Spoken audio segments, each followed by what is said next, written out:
Bonjour. Alors, troisième vidéo, dans le cadre de la gestion de la dette dans un cadre européen.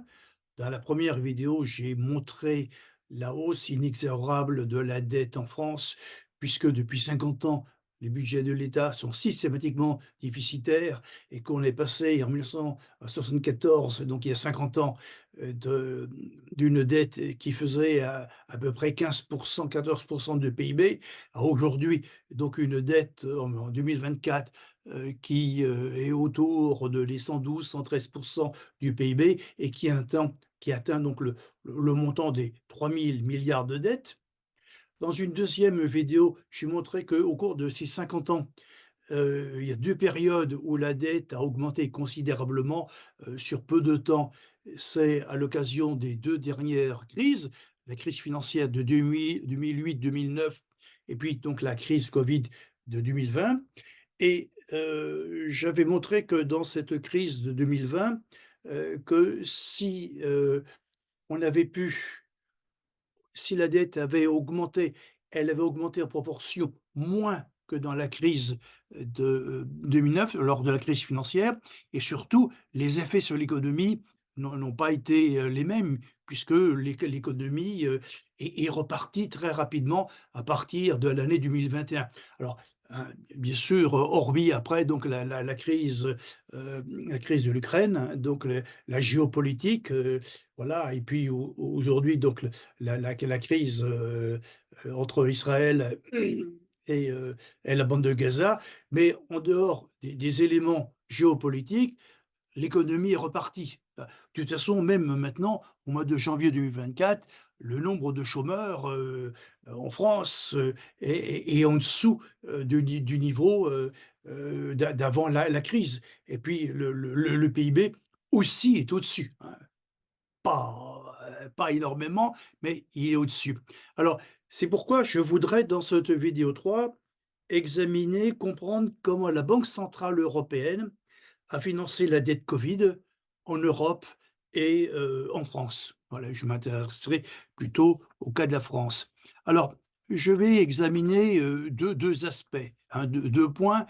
D'abord, premier aspect, comment l'action de la Banque centrale européenne va fournir des liquidités, sous forme d'achat de titres d'État, donc qui va permettre de refinancer donc l'État et donc de diminuer, voilà, enfin ou de financer sa dette et puis, dans un deuxième point, deuxième, je verrai l'évolution des taux d'intérêt, qui vont guider les marchés financiers.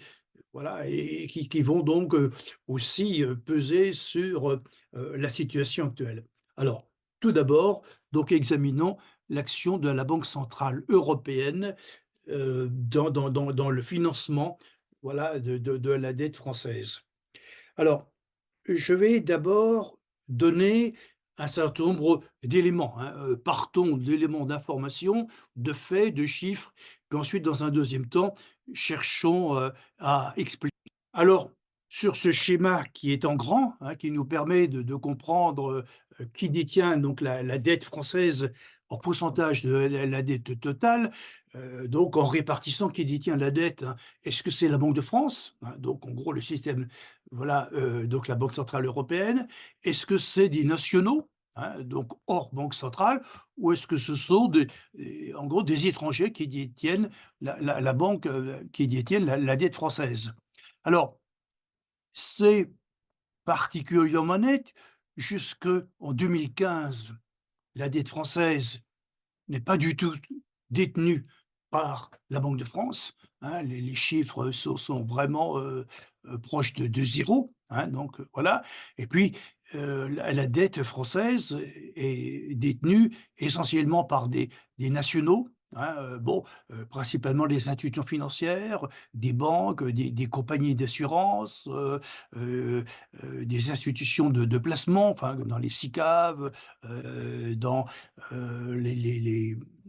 les assurances vie et cetera, hein, donc qui détiennent donc des actions, des titres d'État et puis pratiquement la moitié, eh bien c'est, détenu par des étrangers. Alors, les étrangers, Bah, c'est, en partie des fonds de pension américains, en partie, des les pays du Golfe, et cetera, hein. Donc voilà, hein, l'essentiel de la dette française, la moitié, c'est quand même un signe de vulnérabilité. Et puis, là, c'est particulièrement net, à partir de 2016, là, on voit que, la Banque de France commence à acheter des titres d'État, hein, de façon, un peu modeste. Mais aujourd'hui, voilà, la Banque de France détient 20 de la banque, détient 20 de la dette, française. Alors, comment expliquer? Bah, tout simplement, c'est que la Banque centrale européenne, a évolué. Au début de la création de la Banque centrale européenne, c'est plutôt la vision, allemande, qui prévaut, hein, puisque la Banque centrale est à Francfort et c'est plutôt l'idéologie allemande qui prévaut. D'ailleurs, dans le traité de Maastricht qui fonde donc la Banque centrale européenne, elle n'a dans la définition, elle n'a qu'un seul objectif qui est, de contrôler l'évolution des prix. Bref, en gros, uniquement la maîtrise de l'inflation. Bon, elle n'a pas d'autres objectifs. Voilà, bon, moi à l'époque, ça me choquait un peu parce qu'une banque centrale, si je prends la banque fédérale, la banque américaine ou même, la banque d'Angleterre, bien sûr, hein, le premier rôle d'une banque centrale, c'est de contrôler l'émission monétaire et de contrôler l'inflation qui va avec. Mais le rôle d'une banque centrale dans un pays est beaucoup plus important, hein, d'agir, sur l'activité économique, sur le PIB et éventuellement sur le chômage, hein. Il y a pas que l'inflation. Alors, on comprend dans la banque pour la Banque centrale européenne, quand, le président Mitterrand a négocié ça avec son homologue, allemand, Helmut Kohl, et puis qu'il a utilisé donc le rapport de force de la suppression, de la réunification de l'Allemagne pour imposer plus ou moins, donc, la naissance de l'euro, bah, les Allemands ont pu quand même, intervenir et il faut savoir que les Allemands ont, à l'égard de l'inflation, un traumatisme, hein, qui est né aux années 20, voilà, où ils ont eu une inflation, gigantesque, hein. C'est quand il fallait, faire ses courses, acheter sa baguette de pain avec, une brouette de billets. Oui, effectivement, donc à cette époque, suite à la guerre, donc la première guerre mondiale, la banque il y avait énormément de liquidités, de Deutschmark et en face, bah, une production, presque totalement, inexistante et donc dans ce cas-là, quand on comparait l'émission monétaire avec la quantité d'offres, bah, il y avait une inflation galopante. Alors les Allemands ont été, comment dire? Vaccinés, de la création monétaire, voilà, pour longtemps et encore maintenant. Nous, les Français, on n'a pas eu, ce traumatisme et donc on n'a pas forcément, cette obsession de l'inflation. Alors que des fois, sur les extrêmes, hein, avoir en vue l'inflation, voilà, c'est important de la maîtriser. Mais être omnibulé, c'est pas forcément mieux. Voilà et donc avec la nomination, donc de Mario Draghi, donc à la Banque centrale européenne à partir de 2011, donc on voit,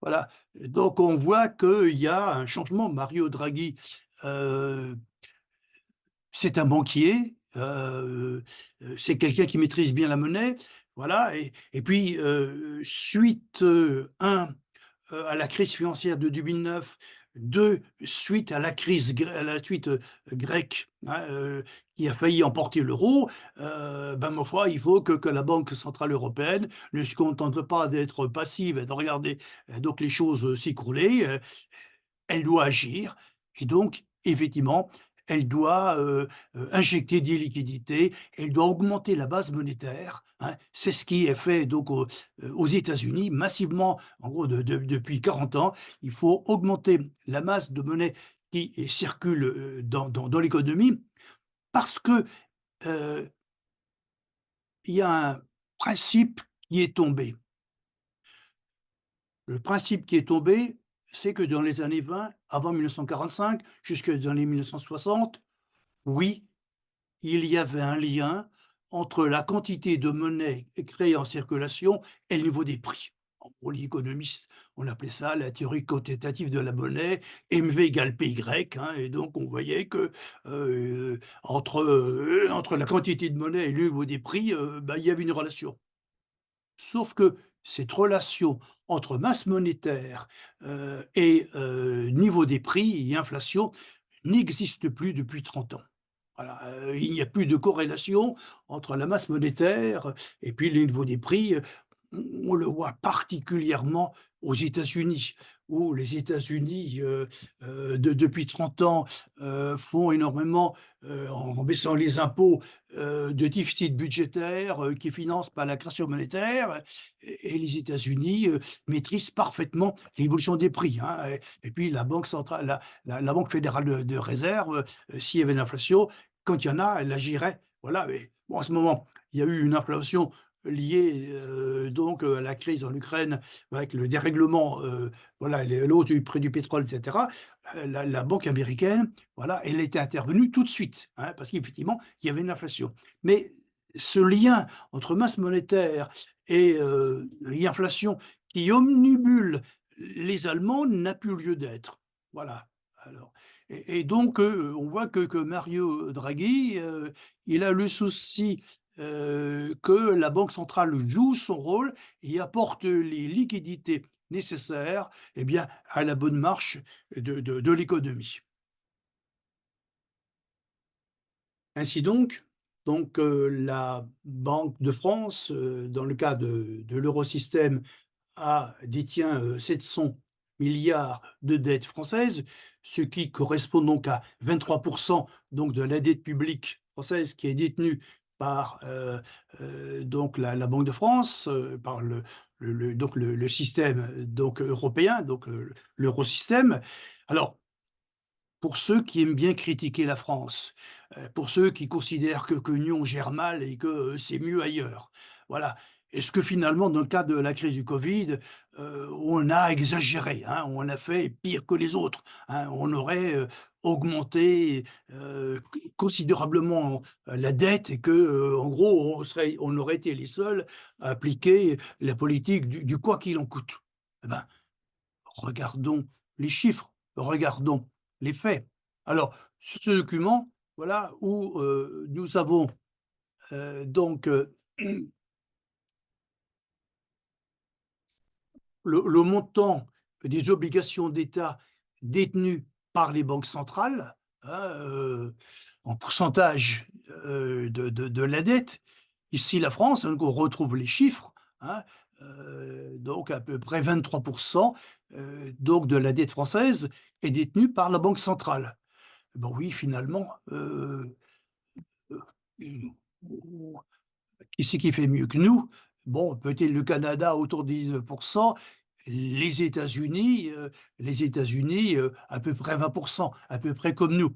Voilà. Alors, dans le cas des États-Unis, 20, mais étant donné que le PIB américain, est 5 fois celui de la France, donc on comprend que les masses ne soient pas les mêmes. Mais si on regarde, donc, ce en Europe ou ailleurs, l'Italie, vous voyez, l'Italie, a demandé, voilà, plus de 33 être financés. La Grande-Bretagne, qui ne fait pas partie, voilà, du système, de la Banque centrale européen, eh bien, à peu près, 30 de sa dette a été financée par la Banque d'Angleterre, hein, bon, et pourtant, ils sont sortis du Brexit, hein, voilà, bon, ils faisaient pas partie de l'euro, mais ils ont eu, donc ils ont bien utilisé donc la Banque centrale pour se refinancer. Et puisqu'on donne un exemple, bah, l'Allemagne, hein, bah, vous voyez, l'Allemagne, heu, pratiquement, 50 de sa dette, voilà, eh bien, est détenue par la banque centrale allemande, hein, par, la banque centrale européenne, donc, quand on compare, voilà, la France et l'Allemagne, en proportion, le quoi qu'il en coûte a été utilisé 2 fois plus en proportion, que l'Allemagne et puis quand on présente, vous voyez, des fois on dit: «Il y a les pays,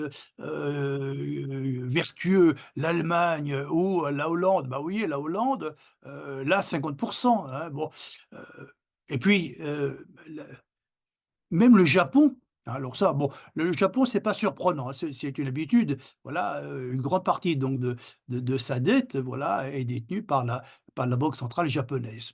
Donc, voilà donc le premier point, hein, donc c'était de mettre en évidence, comment donc, la Banque centrale européenne a, financé une partie du déficit public, hein, lié à l'obligation, liée donc à la crise Covid et 1, on va voir le coût, hein, donc qui est peu important, voilà et puis que ça nous a permis très rapidement de sortir de la crise, alors que ce mécanisme, eh bien, n'avait pas été mis en œuvre, dans le cas de la crise, précédente, de la crise financière de 2009-2010.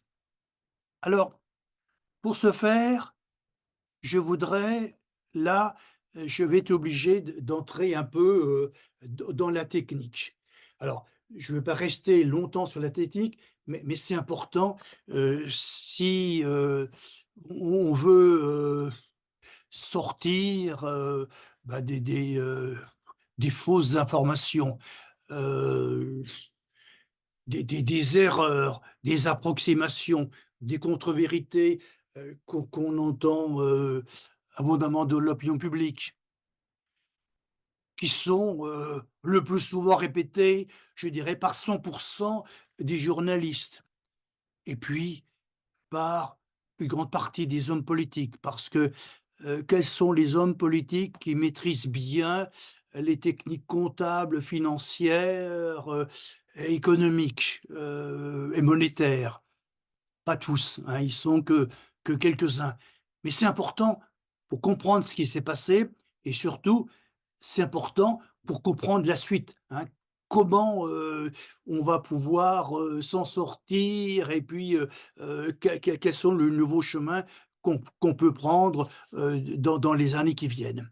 Alors, le but, c'est de comprendre comment est créée la monnaie, comment est créé l'euro. Alors, le premier point, beh, c'est que je vais partir, de la banque centrale, hein. Bon, ici, c'est la Banque de France, voilà, ou Banque d'Allemagne, bref, en gros, BCE, hein, donc voilà, je vais prendre donc comment le bilan, simplifié, hein, donc d'une banque centrale. Alors, dans un bilan, vous avez 2 choses, hein, l'actif, c'est-à-dire, bah, le patrimoine, hein, l'avoir. Qu'est-ce que possède, donc la banque centrale? Et puis au passif, ses ressources, ses engagements, ses dettes. Voilà et puis, par définition, l'actif est égal au passif, hein, voilà, quand il y a une différence, c'est le résultat, bon, un bénéfice ou une perte, mais le plus souvent, c'est relativement équilibré, même si il peut y avoir, ces dernières années, il y avait donc un résultat positif. Alors, comment la banque centrale, crée de la monnaie, crée des euros? Alors, première des choses, on est dans une économie qui est dématérialisée, hein. L'essentiel de la monnaie, c'est une monnaie scripturale, une monnaie qui circule par jeu d'écriture, par chèque, par carte bancaire, par virement. La monnaie matérielle sous forme, de pièces, voilà, est très faible et puis même billet, bon, bah, c'est qu'un bout de papier, voilà, représentatif, voilà et donc un billet relativement dématérialisé. Alors ici, les billets et pièces en circulation, c'est à peu près, 10 des moyens de paiement qui sont utilisés, dans la zone euro. Alors, la contrepartie, de ces billets en circulation, de ces pièces, c'est principalement une partie, voilà, de nos réserves, de change en or, hein, donc il y a quand même un petit stock d'or, hein, bon voilà, est-ce qu'il peut couvrir l'ensemble de l'euro? Non, hein, voilà, les masses ne sont pas, comparables et puis une partie des devises. Donc, parmi la contrepartie des billets, bah, la contrepartie, l'avoir, bah, c'est or et devises. mais ça, c'est très peu. Alors, pour l'essentiel, pour à peu près 90 de la masse monétaire, voilà ce qu'on appelle la masse monétaire, heu, la monnaie, elle est scripturale.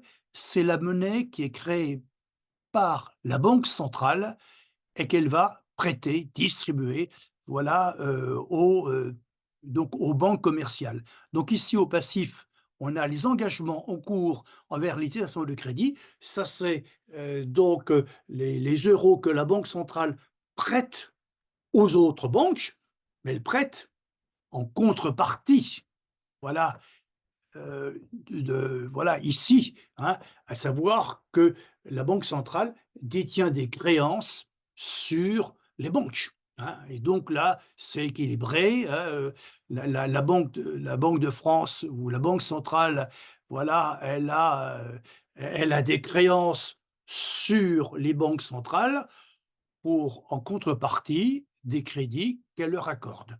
Alors, je dirais que jusqu'en 2014, dans le cas de la Banque centrale européenne, le système, des euros qui étaient créés, c'était principalement les conc c'était principalement, heu, le fait que la banque centrale prêtait contre engagement à rembourser.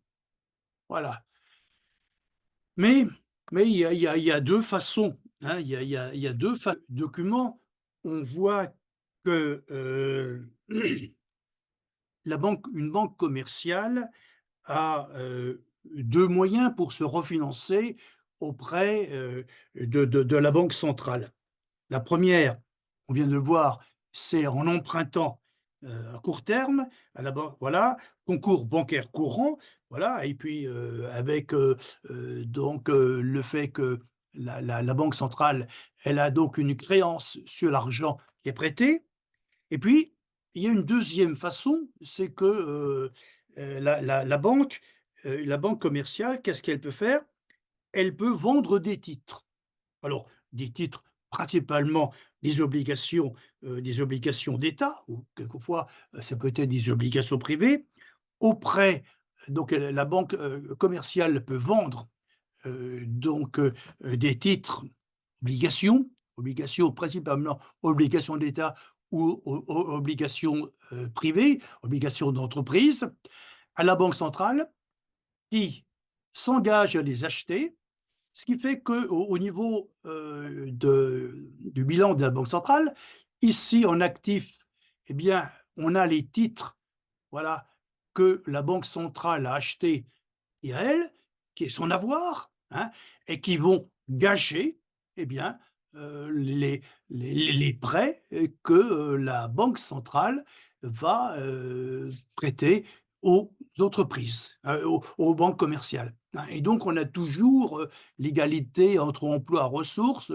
actifs, passifs, débit, crédit, hein, ça c'est bon, des principes de comptabilité, mais on voit bien aujourd'hui, et c'est important de voir que dans une monnaie qui est, dématérialisée, voilà, l'essentiel, de la monnaie scripturale, elle est gagée essentiellement sur, des des engagements ou, sur des titres. Voilà, on n'est plus du tout dans une monnaie qui est totalement dématérialisée. Alors, voilà voilà ce qui s'est passé, c'est qu'à partir de 2015, voilà, la banque centrale s'est mise, voilà, pour, augmenter la base monétaire, réinjecter des liquidités, la banque centrale s'est mise à racheter donc des titres, aux banques commerciales.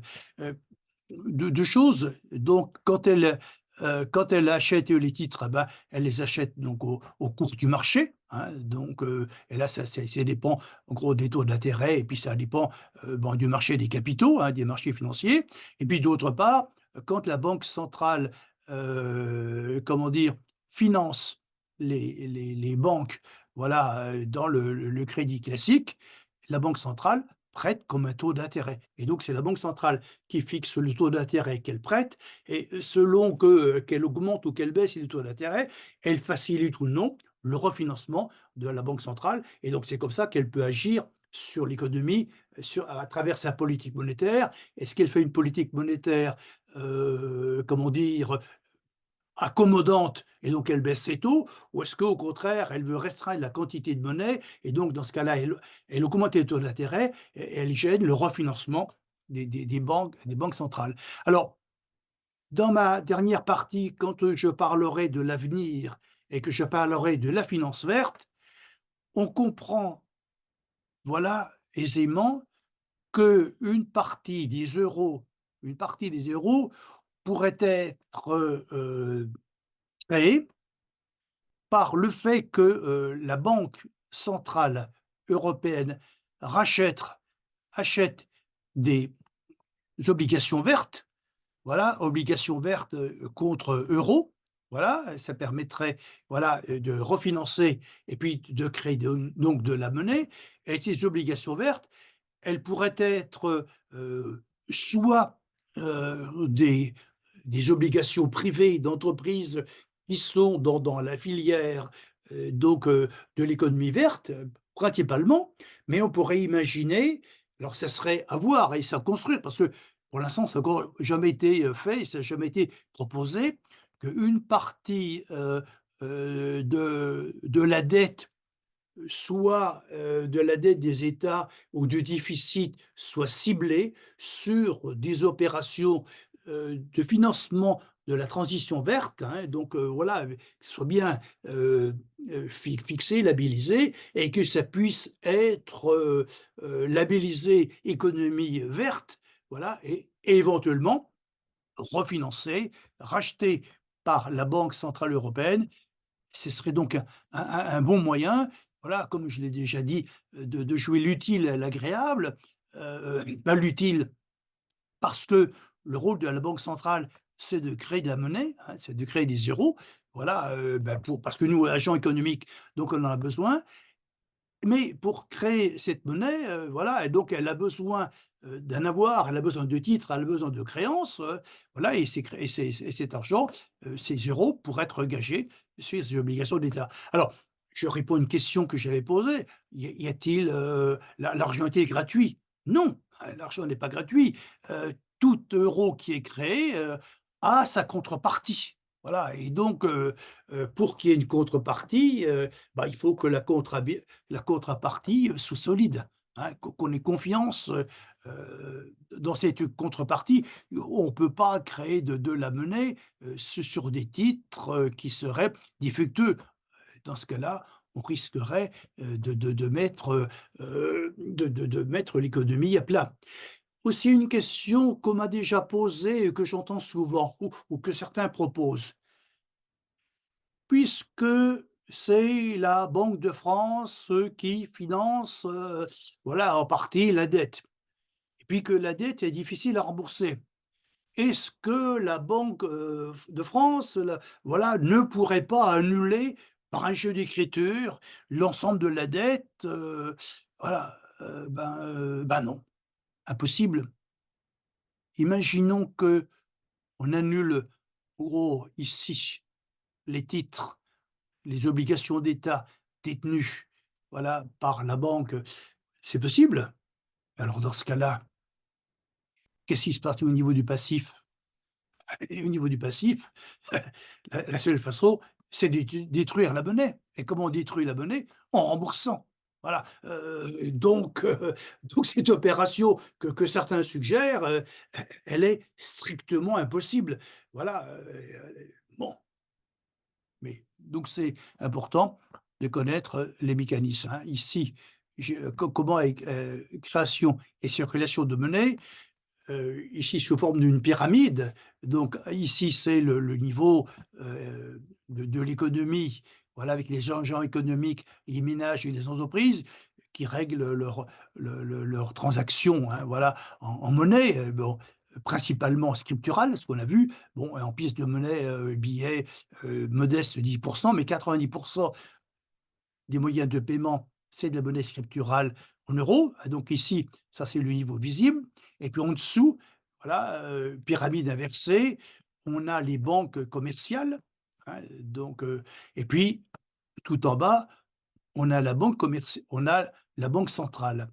Alors, examinons un petit peu comment, fonctionnent ces ces 3 niveaux, hein. Je vais expliquer vite, hein, mais c'est important. Alors, premier niveau, les agents économiques, les ménages, les entreprises, qu'est-ce qu'ils font?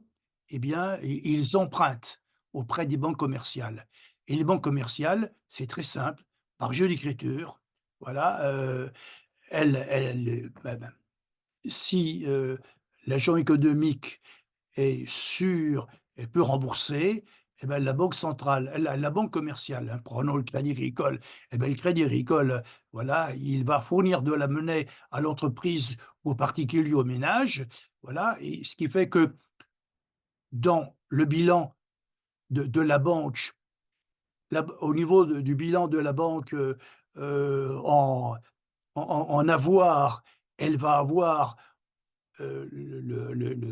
comment dire? La créance qu'elle détient sur l'emprunteur, là, elle le mettra donc, à son actif et en passif, eh bien, elle va créditer donc le compte, voilà, en monnaie, en euros, de l'emprunteur. Voilà et puis, au niveau de l'emprunteur, bon, un emprunteur, quand c'est un ménage, on tient pas de comptabilité, mais au niveau d'une entreprise, on pourrait. Donc voilà, on pourrait faire ici, tenir le bilan.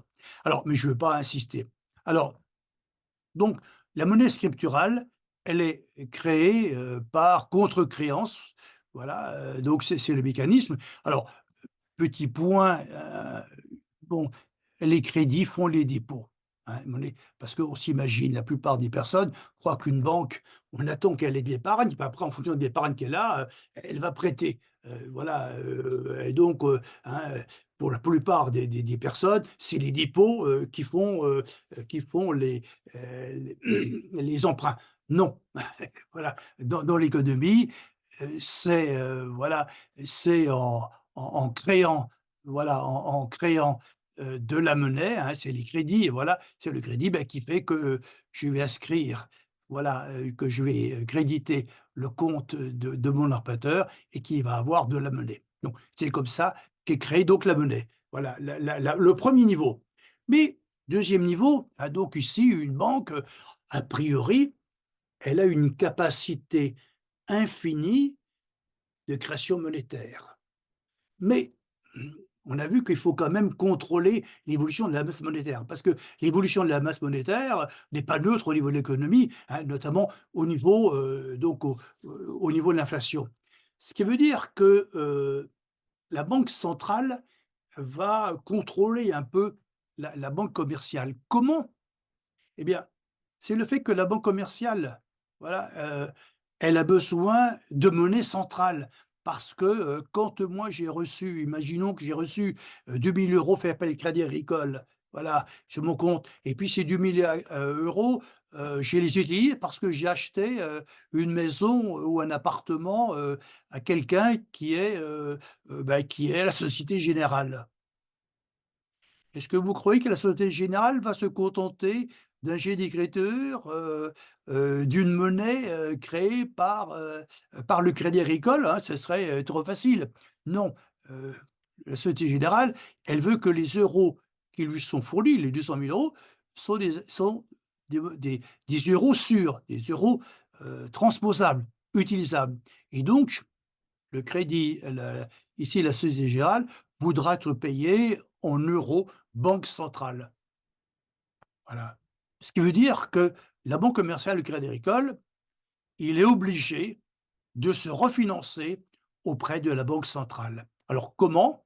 Eh bah, voilà, il est il vend des titres, où il emprunte, il s'engage pour avoir de la monnaie centrale et donc la banque centrale, en jouant sur les taux d'intérêt, on l'a vu, voilà, donc elle est en premier, donc elle joue sur le mécanisme de refinancement et elle va pouvoir, agir et contrôler donc indirectement la quantité de monnaie, qui est créée dans l'économie. Donc voilà comment donc la banque centrale intervient et puis comment la banque centrale a pu financer la dette Covid, c'est relativement simple. 2e et dernier point que je voudrais examiner, c'est les taux d'intérêt. Alors, les taux d'intérêt, il y a, 2 catégories de taux d'intérêt. Il y a les taux d'intérêt qui sont fixés par la banque centrale, quand, les banques commerciales empruntent auprès de la banque commerciale, bah, la banque centrale prête contre taux d'intérêt. Ça, c'est le taux d'intérêt fixé par, par la banque centrale. Et puis, dans un deuxième temps, la banque commerciale, elle va plus ou moins, répercuter ou tenir compte, des taux, qui lui ont été prêtés par la banque, centrale. Oui, mais pas simplement. Parce que en fait, les taux d'intérêt sont fixés par le marché, par, sur les marchés financiers. Alors, ce qu'il faut savoir, c'est que depuis bientôt une trentaine d'années, avec le décloisonnement des économies, avec la libération du marché des changes, le décloisonnement, de l'économie mondiale, on est dans l'économie mondiale, globale, les capitaux circulent. Ce qui veut dire que, il y a une interaction entre les différents marchés, des différents pays. Ce qui veut dire qu'on a plutôt une logique mondiale qu'une logique strictement nationale, même si il peut y avoir donc des conditions nationales qui s'inscrivent dans cette logique globale. Alors, donc ma question est: comment sont fixés les taux d'intérêt? Eh ben, les taux d'intérêt sont fixés sur le marché financier. Alors, sur un marché, vous avez une offre et une demande, vous avez 2 catégories donc d'intervenants. Ici, en noir, j'ai, je pars de ma situation initiale, j'ai 2 catégories d'intervenants, hein. D'une part, ceux qui disposent de moyens de financement, parce qu'ils disposent d'une épargne. Alors, quel est le comportement des épargnants? Ah beh, ils regardent les taux d'intérêt. Quand les taux d'intérêt, sont modestes, ben, je c'est pas intéressant, d'épargner, hein, autant consommer, hein. Quand je dois arbitrer entre consommer et épargner, vu la faiblesse des taux d'intérêt, j'ai plutôt intérêt à consommer qu'à épargner, donc le niveau d'épargne est faible. Par contre, quand, les taux d'intérêt augmentent, mon incitation à épargner augmente et donc, je vais épargner davantage et donc la fonction d'épargne est une fonction croissante, des taux d'intérêt. Ça, c'est pour l'épargnant, hein, ceux qui offrent des capitaux. En face, on a le plus souvent les entreprises. Bon, principalement les entreprises. Là, elles ont besoin de financement parce que, elles vont investir, hein, donc c'est plutôt la fonction investissement. Alors la fonction d'investissement de l'économie aussi obéit donc à la logique des taux d'intérêt. Quand les taux d'intérêt sont élevés, ben, mon entrepreneur, quand il compare un projet d'investissement, voilà ce que ça me rapporte et puis 2, combien ça me coûte les taux d'intérêt. Quand les taux d'intérêt sont élevés, le fait, voilà, de rentabiliser, des investissements et en fait en nombre moins important, donc j'investis très peu. Donc quand les taux d'intérêt sont élevés, le montant des investissements est très faible et puis quand les taux d'intérêt baissent, eh bien, l'investisseur, quand il compare combien ça lui rapporte, combien ça lui coûte, eh ben, il va pouvoir, lancer davantage de projets et donc le montant des investissements va augmenter. Donc la fonction d'investissement est une fonction décroissante des taux d'intérêt, hein, c'est le contraire, des épargnants. Donc ils ont des logiques différentes, mais on voit qu'il y a un point d'équilibre, hein. Le point d'équilibre, bah, c'est le point de rencontre, voilà, entre l'épargne et l'investissement qui va déterminer, donc ici, qui va déterminer donc un taux d'intérêt d'équilibre. Alors, on part de ces situations, hein, donc ici, la quantité, épargnée est égale à l'investissement et donc détermine ici un taux I1, un taux du marché. Alors maintenant, c'est la situation initiale. Alors, qu'est-ce qui peut évoluer? Alors, il y a 2 choses qu'on observe ces 20 dernières années. Entre 2005 et 2020, dans le monde, on a constaté plutôt, un excès d'épargne et une insuffisance, d'investissement. Excès d'épargne parce que,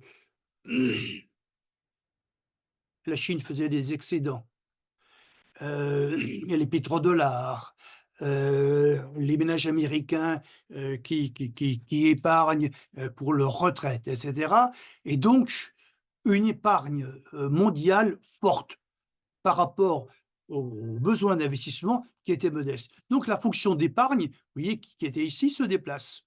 Hein, elle s'est déplacée, épargne abondante, et ben, conséquence, voilà, heu, ça a entraîné, vous voyez, heu, ça a entraîné, donc ici, une baisse des taux d'intérêt, hein, donc I2, et donc à travers cette baisse des taux d'intérêt, eh bien, elle repermet à nouveau donc l'équilibre. Donc on était dans cette situation. Donc comment expliquer que dans les années, 2010, 2015 et surtout, 2007-2019, pourquoi les taux d'intérêt, donc baissaient, en Europe, mais aussi dans le monde et aux États-Unis? Eh bah, c'était lié donc à cette structure de l'épargne d'investissement qui faisait que l'abondance de liquidités, voilà, disponible, entraînait une baisse des taux d'intérêt.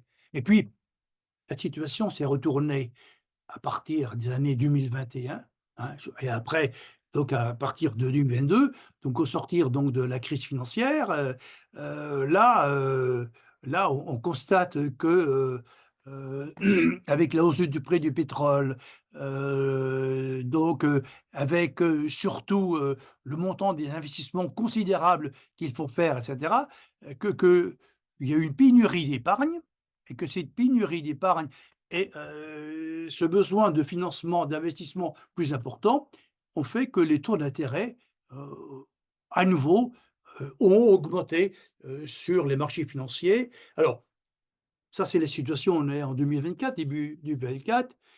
Heu, je pense que cette situation, devrait durer, hein. Alors, les taux d'intérêt ne vont pas, rester trop élevés, heu dans 5, 10 ou 15 ans, mais la situation qu'on avait avant 2020, on ne la retrouvera pas. Bon, la plupart des économistes pensent qu'on devrait retrouver des taux d'intérêt, autour, autour de 2-3. Alors, des taux d'intérêt de 2 ou 3, si l'inflation, on arrive à la ramener autour, de 2, vous voyez, on est avec des taux d'intérêt, réels, qui sont proches de 0. Alors ça, c'est important parce que quand on va examiner, hein, la soutenabilité, en gros, de la dette française, hein, ça c'est ces données-là essentielles qui seront déterminantes, hein, voilà.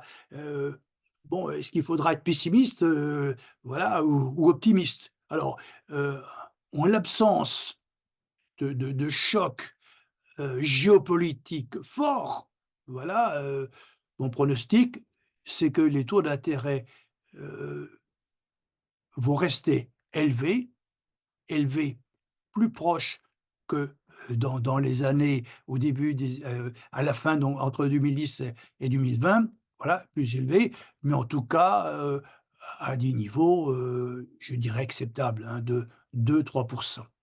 Voilà ce que je voulais, donc montrer. Alors, bah, maintenant, oui, alors ici, une conséquence, hein, donc les taux d'intérêt ont augmenté, donc ici, entre les taux d'intérêt, heu, qu'on avait en septembre 2019, vous voyez, taux d'intérêt qui était négatif, hein. Là, vous voyez, là, l'excès d'épargne qu'il y avait par rapport à l'investissement puisque le taux d'intérêt était négatif, et puis, de 2000 septembre 2023, on retrouve des taux d'intérêt à peu près donc de 3. Ça fait une hausse de 3 points. Alors ça va avoir des conséquences, notamment au niveau du service de la dette. Voilà. Puis après aussi la question, qu'on va examiner, la question de la soutenabilité, de cette dette. Alors, on le voit tout de suite, la conséquence de cette hausse des taux d'intérêt, liée à l'évolution des marchés financiers et puis aussi au fait que la banque centrale, eh bien, comment dire? A arrêté ou arrête progressivement ou plus lentement donc sa politique de quoi qu'il en coûte, c'est que le taux d'intérêt, vous voyez, qui était, tombé, à 30 milliards en France, hein, voilà, vous avez de la dette, Bon, je l'avais déjà dit, à 30 milliards c'est beaucoup, voilà, mais par rapport à ce qu'on connaissait avant, 30 000 000 c'est moins de 20 du PIB, voilà et donc jamais on avait connu ça, voilà et puis, bah, là la hausse des taux d'intérêt fait que depuis, 2022, maintenant qu'on se refinance, on se refinance au taux du marché, hein, donc c'est plus la banque centrale qui prête, hein, c'est le taux du marché qui sont autour de 3-4 et donc ça nous coûte beaucoup plus cher et donc ça explique pourquoi, donc la charge d'intérêt donc augmente et on prévoit, vous voyez, pour, 2024, ce 56, 56 milliards. Alors une petite chose, voilà, et pour bien comprendre, c'est que dans la littérature ou dans les informations, dans les documents, vous voyez que la France, doit emprunter, tous les ans, autour, je crois que c'est cette année autour, de 180 milliards d'euros. Alors 180 milliards et puis vous voyez, je dis, 48 milliards. Quel est le problème, hein? Bon, ben tout simplement c'est que, 48 milliards, c'est la charge d'intérêt pour le seul budget de l'État. Voilà et puis, pourquoi on emprunte, en gros, 2 à 3 fois plus? Pour 2 raisons. C'est que un, à côté donc du budget au strict de l'État, il y a, la sécurité sociale, c'est-à-dire, l'assurance maladie, voilà, qui est encore déficitaire de 9 milliards cette année, hein, donc voilà, 18 milliards et on est passé à 9 on va passer à 9 milliards pour l'année 2024 et bon, il faut financer, voilà et puis, les retraites, bon, je crois que c'est un tout petit peu déficit et puis, le chômage, maintenant on a un excédent, donc voilà, il faut tenir en compte ces éléments et puis surtout, le principal élément, c'est que les gouvernements précédents, vous voyez, du temps de la période Sarkozy, ou Hollande, ils ont énormément emprunté, sur 9, 10, 15 ans. Bah, cet argent arrive à échéance. Voilà, il faut rembourser maintenant et donc qu'est-ce qu'on fait aujourd'hui? Ces dettes, qui ont été faites il y a 7, 8, 9 et 10 ans, quand elle a été faite, voilà, à des taux en gros de 2 on est obligé de se refinancer, voilà, de les rembourser, de remprunter à 3.